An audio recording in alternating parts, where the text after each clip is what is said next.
Today on Locked On Canadiens, we look ahead to the game against Ottawa and hope the Canadiens survive it.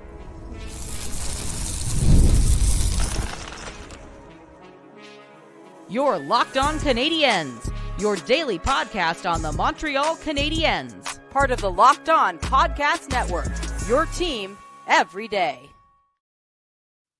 Hi there, everyone, and welcome to episode 1151. And today's episode is brought to you by Gametime. Download the Gametime app, create an account, and use code LOCKEDONNHL for $20 off your first purchase. My name is Laura Saba, also known as The Active Stick, and I'm joined as always by the wonderful Ian Boisvert, also known as Maybe It's Ian. We both thank you for making us your first listen of the day. And as you know, we are free and available wherever you get your podcasts, as well as on YouTube as part of the Locked On Podcast Network, where you get your team every single day. Ian, we were in our feelings in the last episode. I think it's going to be a few more days because we still have not received official word on what the injuries are with Patrik Laine and David Reinbacher. However, the Canadiens are plugging along. Things are moving. Life goes on. And, we're going to talk a little bit about Laval training camp now, and we're going to look ahead towards the Ottawa game. How are you doing on this beautiful Monday night?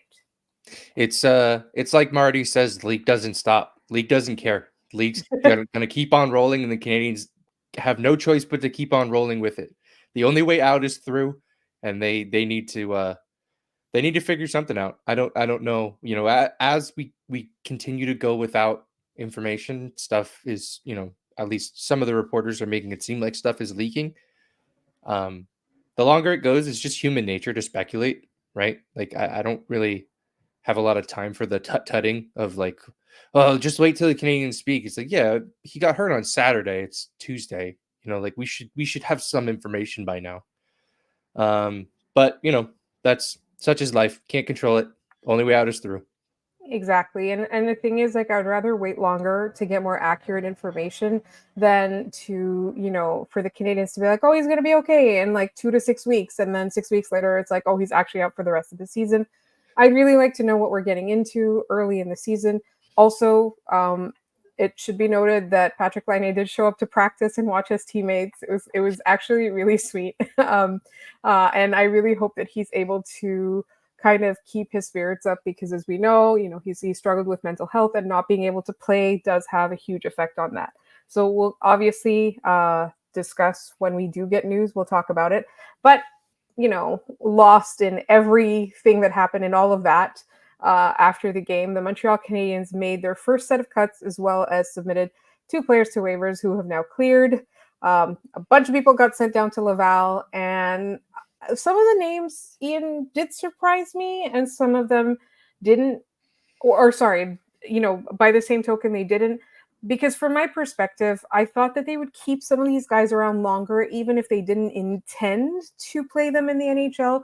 Guys like Owen Beck, Sean Farrell, I thought they would stay with the Canadiens longer. But it feels like this time around, they're like, no messing around. You go to Laval camp.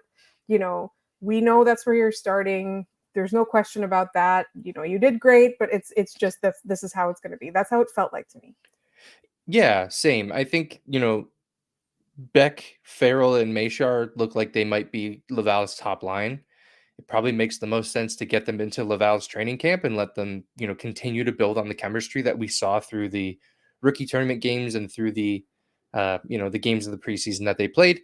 Kandata and Gignac were waived and both cleared, so no one was lost to waivers.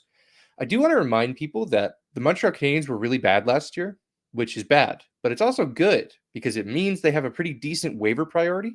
So, if a team that is just up against it from a roster numbers perspective puts a young player on waivers that can help the Montreal Canadiens, a la Jonathan Kovacevic, they can pull that lever now, knowing that they'll probably have that spot available that was filled by Patrik Laine. So there are ways for them to get creative to still add to this roster. But yeah, there wasn't many surprising cuts. None of the guys there, I was saying, after watching them play in the preseason, I was like, these guys need to be in the NHL. I didn't get that vibe from any of them. So we'll see how Laval training camp opens up. We'll see who else gets cut around the league as we get closer and closer to the start date of the season and teams have to make final decisions. But for now, there's nothing too shocking here. Same here. But I do think it is worth noting who is sticking around, and so we are going to talk a little bit about that in our second segment, particularly with some of the big names. But I think one thing that I did kind of want to touch on, you were talking about how Owen Beck, Philip Machar, and Sean Farrell are expected to be the top line in Laval. Like, what can we expect from Laval training camp? I feel like it's going to be people are still watching those guys, but it's a chance for some of these players to kind of solidify themselves in like pro hockey, even Yeah. though they might not necessarily ever be NHLers, right?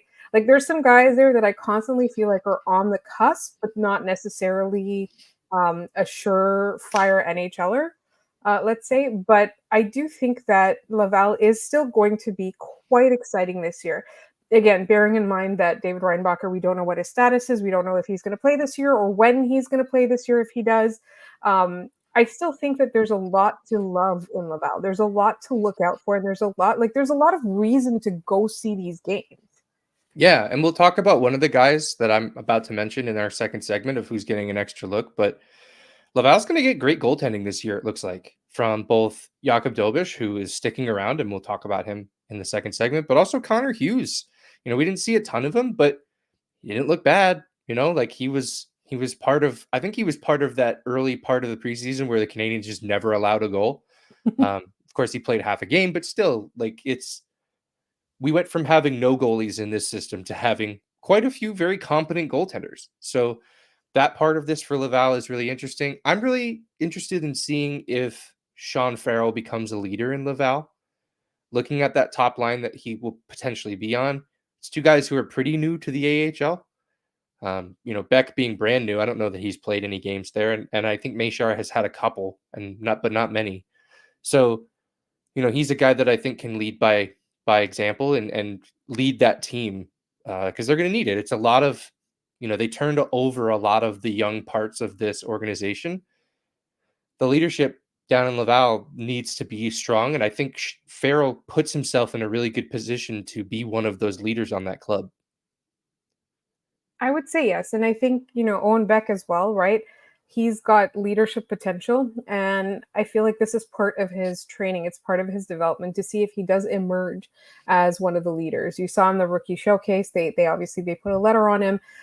You saw, like, I was at the game, I saw him communicating a lot, like on the ice. I felt that he was making his presence known. And so I think with those two guys, I feel like it's a good question with like Sean Farrell kind of still being a question mark, whereas with Owen Beck, I see he's a for sure NHLer in this league. On this team. Like Sean Farrell might make the NHL, but have been traded away by that point. But I see that Owen Beck is definitely going to make this team at some point. But I also am very, very curious about Philip Machar. We talked a lot about how I'm pretty high on him as a prospect. I think he's not ready, obviously, but I really love his skill set. I really find the way he plays is extremely refined and extremely high end, if that makes sense. And I would like to see him, develop in Laval over someone where we're asking the same question next year as to, this time next year, he didn't get cut. He's still getting looks, right? So that's my hope for him. But I'm really, really excited about that line in general. And I'm a little bit nervous about the defense just because we don't know who's going to be there. We don't know if Reinbacher's coming back. We know that there's a strong possibility that both Engstrom and Mailloux are going back down. I would say, I would probably bet money on that at this point. Yeah. Whether it's, they allow them to play the first game or one of them to play the first game or be in the lineup or be a healthy scratch. I don't know. But I think that it's pretty certain that they're going back. So I'm very curious to see how Laval plays out because last year they lost the season very early. Like they couldn't get it together, whether it was goaltending, whether it was mistakes, whether it just they got themselves out of the game early. And even though they were quote unquote right in it until the very end, in terms of like whether or not they were able to make the postseason, like they could easily have not put themselves into that situation. So that's what I'm like most looking out for in Laval is just seeing how all these players come together, like what that first line does. I don't want to say anything like jinx worthy or whatever because we have already seen now, with like appendicitis and freak injuries and knees and all of that. we've already seen that the Canadiens' luck is not necessarily getting better early in this season, but I'm hoping that it does get better later on. But enough rambling about that. I want to talk a little bit about the players who are sticking around in Laval and getting an extra look, not Laval, sorry, in Montreal, and getting an extra look before the end of the preseason.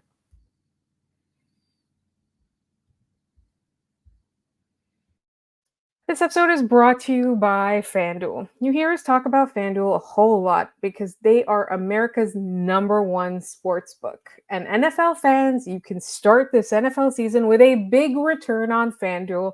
So when you get a hunch in the middle of the game, you can check out the latest stats, view live play-by-play, and so much more on the same page where you place your bets.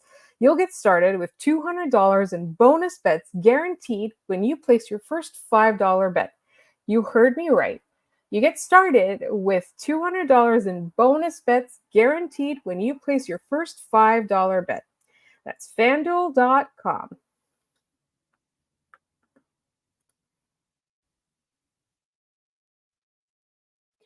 All right, so there are some players that stuck around in Montreal. I'm going to name them so that we can talk about them. I think, obviously, the most obvious one is Lane Hutson.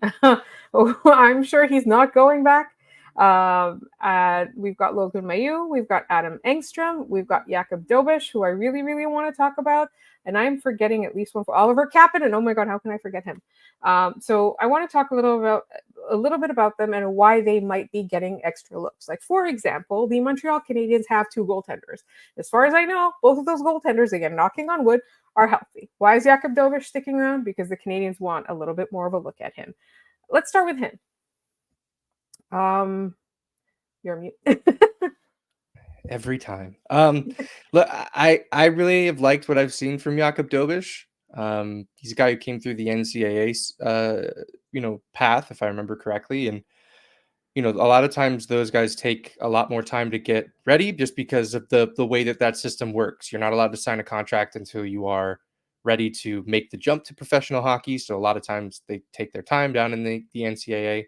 I got to see him last year live in Hartford with Laval, and I think there's a marked difference between them and now. And that's not to say before he was very like jumpy, but he seems so calm back there. And I don't know, like I don't actually know his height, but doesn't he look massive? Like he looks like he's 100 feet tall when he's standing in net. Yeah, but with a baby face. Yeah, for sure. Yeah, because of course it's I'm hilarious. looking up his height right now. Yeah, he just seems massive back there, and that's one route that teams have often gone with goaltenders. If people remember Ben Bishop, one of the largest humans to play this sport, was in net because the net just looks really small behind him. He's 6'4". Yeah, I mean him and like 9 other players on this team. I still can't believe that we're constantly fighting the Canadians are too small allegations. There are with and with Line now, but there's like 6 players on this team who are 6'4". Like this is not a small hockey team. Everybody needs to get over this, and especially in net, which is hilarious to me. Yes. So I got totally lost because I saw it said 193 meters, and I'm like, I've lived in Canada way too long. I don't know the answer to this. I've lived here, I think, for 23 years at this point. So like, I can't do centimeters or meters. But yes, so I'm excited about him. I really do hope he plays a little bit, and we're going to talk a little bit about the Ottawa game in our next segment. But another person who I don't think is going down at all is going to be Lane Hutson. He's not getting an extra look. Like at this point, until further notice, he's a Montreal Canadien. Am I right? Yeah, I think that the chances of him being cut are scientifically insignificant. It is not something that we should be concerned about. And, if we can glean anything from the way the Canadians have broken down their training camp rosters, they basically have split their whoever's left into 2 groups that basically looked like an AHL lineup and an NHL lineup.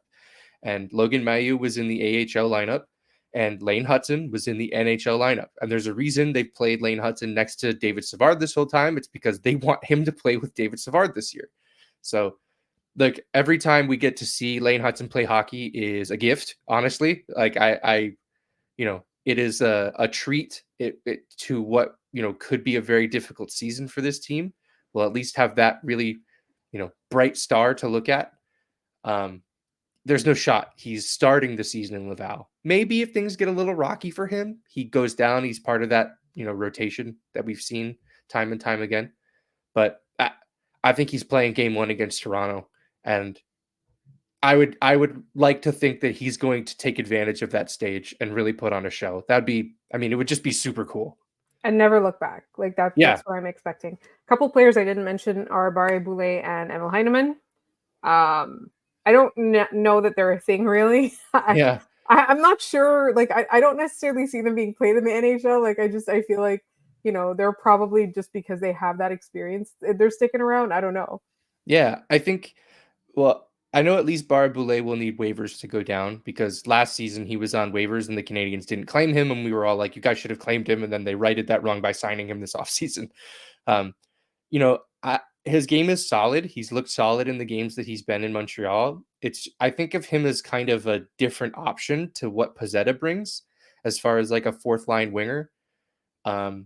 But Pezzetta has also had a great training camp, so it becomes very difficult to choose between those two players. So they're at least seemingly giving them a little bit more runway. Emil Heineman has an NHL caliber shot, and I don't know that there's much else in his game that is of NHL level, which is a shame because the shot is great. The problem is we rarely get to see it because he's rarely in situations where he gets to shoot it because he plays lower in the lineup. And those are not great shifts to be taking if you're a guy who has a great shot. It's like Arturi Lehkonen in Montreal. Like, he had a fantastic shot, and we almost never got to see it towards the end because he was playing, lower bottom 6 minutes. So, two guys that they're good call-up options if you need them. Barre Boulet is a good, extra forward to have in Montreal if you need him, but definitely not guys that move the needle too much for me right now. We'll see in December when they have a million injuries and these guys are playing, power play minutes. But I know. And then you've got the age-old question. You've got Logan Mailloux and Adam Engstrom. Like I said, I'm not expecting to see both of them as part of the Montreal team to begin with. I would think that people need to be traded away for them to be playing in the lineup permanently. But I think they both bring extremely different things to the Montreal Canadiens. And I also feel that Adam Engstrom is not ready, but will be better in the long run, if that makes sense. I think he's a more complete defenseman. Yeah, right now, anyway, what we're seeing. He definitely doesn't have the offensive flash that Mailloux has, but I think they'll be a really fun pair in the AHL, honestly. Like, that's if you're doing this in a video game and you're like putting defensemen next to each other who complement each other to get like extra chemistry, those are the two guys I would play together because they do complement each other. Yeah. I think Engstrom has a little bit more offense to his game than we've seen thus far, but I think the best place for him is Laval, right? Like, just go down there, develop out of the limelight in Montreal. I mean, Laval is still, a very paid attention to team. They're not like most American Hockey League teams that are basically just, playing games for the sake of playing them. So we'll see how that develops. I think what's really fun about this team is they have a lot of these prospects who are on the verge, and when they do all make it, maybe some of them will make it at the same time and take the pressure off of one another instead of just having one anointed son make their way up. Like, remember last year it was all of us like staring at Joshua Waugh and Laval until it happened. Right. And then it was Lane Hudson staring at that until it happened. If we have more of these guys coming in, it creates a better situation for them because they don't have to do everything themselves. I absolutely agree with you there. And I will say that at this point, probably because he's been playing in North America, I feel like at this point, like, Logan Mailloux is more ready for the NHL. He's like, if they're going to call somebody up, he's going to be the first guy they call up. But I feel like in the long run, Adam Engstrom provides more. And so it'll be really interesting to see, what this team's defense looks like 2-3 years from now. If they're both playing here, if they haven't been traded to another organization, like, what does the Habs defense look like 2-3 years from now? Not even like, the year after next, 2 years from now. In the meantime, the Canadiens do have another game. They have 2 preseason games left. Dreading both of them for obvious reasons. We're going to talk about one of them in just one moment here on Locked On Canadiens.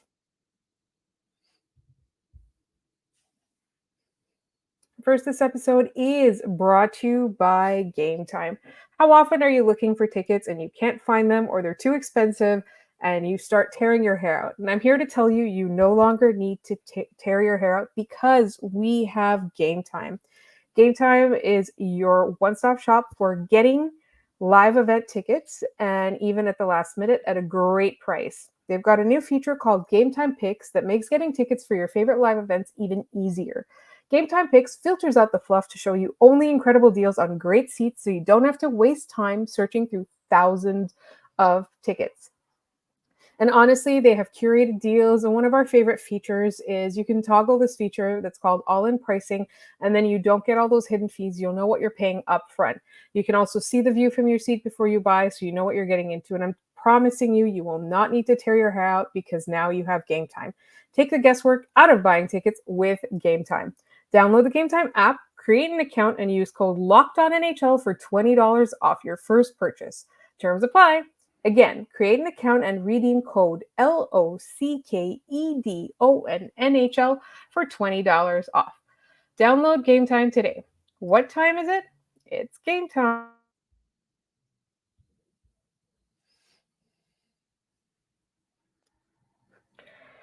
All right. I was going to talk about the Ottawa Senators game. And now I'm a little bit afraid to because I'm worried about which Canadians are going to get beheaded by Ottawa's B lineup. Yeah, I never thought I would say this, but I hope it's an Ottawa Senators game. I hope it's not the Belleville Senators we're getting, because that would be scarier. Like there's I feel like there's more of a chance for shenaniganery if it's the Belleville Senators. That's not to say Ottawa, Ottawa historically has made the preseason very difficult for Montreal in a variety of different ways. I remember Sami Niku getting taken into the N boards, and we basically never saw him play in Montreal because of that. So these preseason games against rivalry teams are very bizarre. I really struggle with them as a concept because it's impossible for these athletes to take their foot off the gas even a little bit. So look, I hope we continue to see some good performances. I am watching for the power play.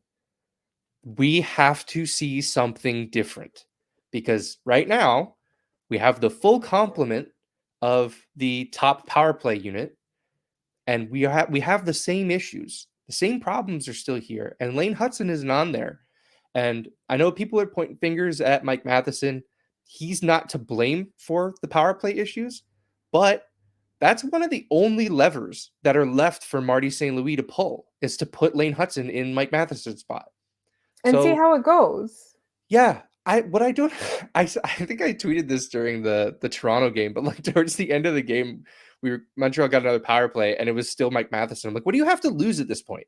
Like, what are you hoping that he builds up more confidence and just plays better? It's not working. So like I always yell and scream about special teams because I think that's how you lose a lot of games in the National Hockey League. You win them at 5-on-5 and you lose them on special teams. They need to figure something out because it cannot continue this way, because without Patrick Laine, it's going to be really difficult for them to score goals at both 5-on-5 and on the power play. So they got to figure it out. Yeah. So I think one thing with Ottawa is, again, I tried to do some scouting. I couldn't figure out what lineup they're sending to Montreal.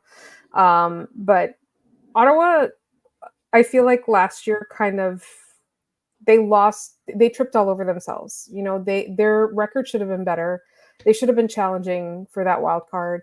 And this year they've only gotten better. They've made their goaltending better. And that's something that is scary. And then all of their players that they were hoping, all the players that, let's say, had a down season last year, you expect a bounce back from them. So I feel like Ottawa's a challenge that the Canadiens shouldn't take lightly. And I would like to see a more complete Ottawa lineup just so that we know what we're getting into, because at this point, I believe they're 9-0 against the Canadiens. And I would really like a win. Any win, just a win.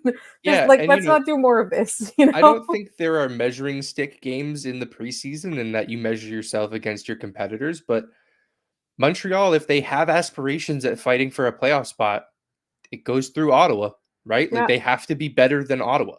Mm-hmm. Ottawa and Detroit were the line last year. They were the Mendoza line, and you needed to play above them to get in. If you can't beat those guys, you have no reason to think that you should be a playoff team. Exactly. Just looking at the standings, it's a numbers game. Like if you drop all 4 games against Ottawa this year, you are gifting them 8 points. You cannot afford to do that. Yeah. And you gotta and that's the thing, like you gotta prevent that too, right? You have to prevent them from getting into the playoffs, even if you have no hope of getting into the playoffs. Because at the end of the day, like their window right now is opening. And the more times you can prevent them from making the playoffs during their window, like the better your chances are. So I just feel like, like for me, like it's a big rivalry team. It's a team where like historically, like I've always felt nervous about them in the preseason. I haven't felt nervous about them in the regular season until last year, but now it's more like I just want to see, like whatever it is, I want to see no injuries. I want them to give Dovish, some significant time in net, and I really, really want to see Marty have some new ideas about those special teams. And there's time to fix it, but like not that much time. You don't want to be having the same. We're having this conversation now on the last day of September. I don't want to be having this conversation on any day in November, right? Yeah. I was about to set Halloween as like we need to have this figured out deadline. Yeah. I just remembered that the Ottawa Senators signed Nick Cousins, and now I am even more afraid of what's going to happen over these next 2 days of games. Yeah. I mean, they play once on Tuesday, and then they don't play again until Saturday, and then it's the regular season. So, look, I mean, let's hope they survive until the regular season. Yeah, do some sage if you have it. Whatever you believe in, believe in it extra hard on these next few games, because I think the Canadiens might need it. Yeah. And yeah, I am laser focused on the special teams, especially the power play, but the penalty kill too, because they're taking way too many penalties. And I know a lot of that is the shenanigans that happened against Toronto, but even before that and into last season, there were some lazy penalties before Toronto. Yes, absolutely. Yeah. Like the Dvorak one in the first game against Toronto, like he's just not moving his feet and he takes a tripping penalty, So like, if they're gonna be as undisciplined as they are, right? If you want to be dumb, you got to be tough. That's what this is. And if they're gonna be dumb, they have to figure this penalty kill out. Yeah, 100%. Yeah, in a way that doesn't, destroy David Savard and make him play 500 minutes every night. You want to do some trivia? Yes, I absolutely want to do some trivia. So I didn't answer yesterday's trivia question, and when you tell me the answer, I'm going to be really mad. So we're sticking with the Ottawa Senators theme for this one and the question that I'll read afterwards. But for those who need a reminder, name this player: Boston, Pittsburgh, New York Islanders, LA, Ottawa, Chicago, Vancouver, Montreal. Any last minute guess from you, Laura? The answer is Brian Smolinski. He was in Montreal for a cup of coffee, and that was his last team in the NHL. He came into Montreal. He played. That's like the Robert Lang era of the Canadiens. I don't think I remember that guy. Yeah, I don't remember if they played on the same team, but like they're essentially interchangeable. It's that era, yes. Yeah. So that's such a fun guy to remember. I really enjoyed going back into the Mind Palace for that one. Let's do the trivia question for the next day. Sticking with the Ottawa, this is probably going to be Senators week, honestly. I mean, we're just waiting for games against Ottawa. So here's your latest entry into this trivia question.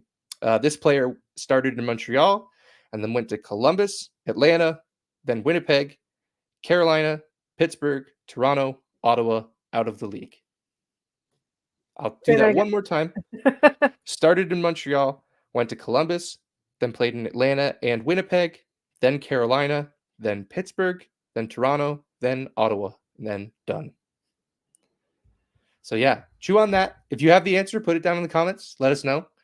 If you have trivia questions of your own that you think you can stump our listeners with, feel free to send them into our email, lockedoncanadiens@gmail.com. And yeah, give us your best. We want to see it. I have to start writing some trivia questions myself. Like Ian's been doing, like I was just like, Ian, let's do trivia one day, and he's literally been doing all the work since then. None of the answers have been Mark Streit yet either. So think about that. Yeah. That's a trick one now. We'll do the next one will be Mark Streit, but because we mentioned it, nobody All right. Thank you so much for listening, everybody. Make sure you catch our next episode. You can find us wherever you get your podcasts, as well as on YouTube. You'll find us on Twitter at LO_Canadiens. You will find us on Instagram at Locked On Canadiens. Our email address, please email us lockedoncanadiens@gmail.com. Trivia, questions, answers, mailback questions. We love getting emails from you. You can also leave them in the YouTube comments. And you can find us individually on Twitter. I'm at The Active Stick. Ian is at Maybe It's Ian. Now that you're done listening to us, check out Locked On NHL, where they cover all stories around the NHL. And we have a roundtable up right now on the Locked On NHL channel about our season preview. Spoiler alert, it was recorded before the Patrick Laine injury, but still check it out. We're still excited about a lot of other things. Thank you so much for listening, and we will talk to you tomorrow.